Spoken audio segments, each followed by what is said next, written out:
পাবনা জেলার ঈশ্বরদী উপজেলার মধ্যে একমাত্র সৌন্দর্যের স্থানটি হলো আমাদের পাকশী। 1915 সালে পাকশীর দৃশ্যটা ছিল কিছুটা এরকম ভয়ঙ্কর, কিন্তু বর্তমানে পাকশীর রয়েছে 3টি বড় বড় স্থাপনা। ফার্স্ট, হার্ডিং ব্রিজ, যা বাংলাদেশের সবচেয়ে দীর্ঘ রেল সেতু হিসেবে পরিচিত। সেকেন্ড, লালন শাহ সেতু, যা কুষ্টিয়ার বিখ্যাত বাউল সম্রাট লালন শাহের নামে নামকরণ করা হয়েছে।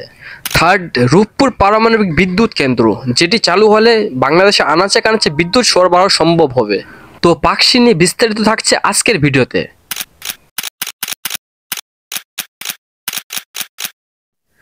ঈশ্বরদী থেকে পাকশীর দূরত্ব প্রায় 12 কিলোমিটার, এবং এই 12 কিলোমিটার পথ অতিক্রম করতে আমাদের প্রয়োজন পড়বে একটা বাইক। আর আপনার যদি বাইক না থাকে তাহলে আপনার ট্রেনে, রিক্সায়, সিএনজি, এমনকি হেঁটেও যেতে পারবেন পাকশী। কিন্তু আমরা হেঁটে যাব না, আমরা যাব বাইকে, কারণ হেঁটে হেঁটে গেলে প্রায় 2 ঘন্টার বেশি সময় লেগে যেতে পারে।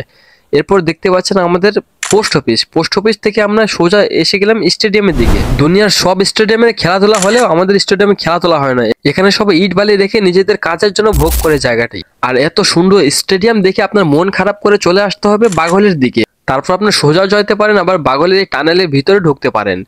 অবশ্যই সোজা গেলে বেশি ভালো হয়। তারপর এদিকে দিয়ার বাঘল স্কুলগুলো অনেকগুলো রয়েছে।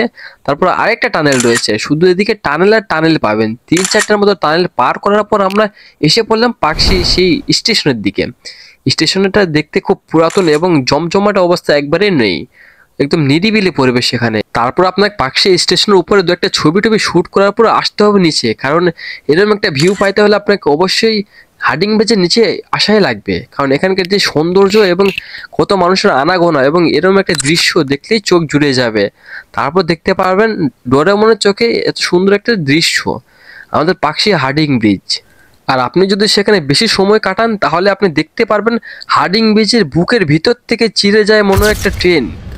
নদীর ধারে চা খাবেন এবং পায়ের উপর পা তুলে এরকম একটা দৃশ্য দেখবেন যে ট্রেন যাচ্ছে, কি সুন্দর সেই মুহূর্ত লাগবে আপনার কাছে। আর এটি উদ্বোধন হয় 1915 সালে।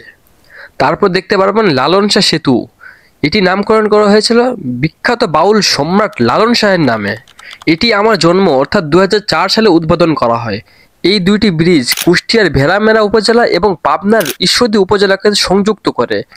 তারপর 3 নম্বর আসে আমাদের বাংলাদেশের সবচেয়ে বড় বিদ্যুৎ প্রকল্প, অর্থাৎ রূপপুর পারমাণবিক বিদ্যুৎ প্রকল্প, কিন্তু এটির কাজ এখনো চলমান রয়েছে।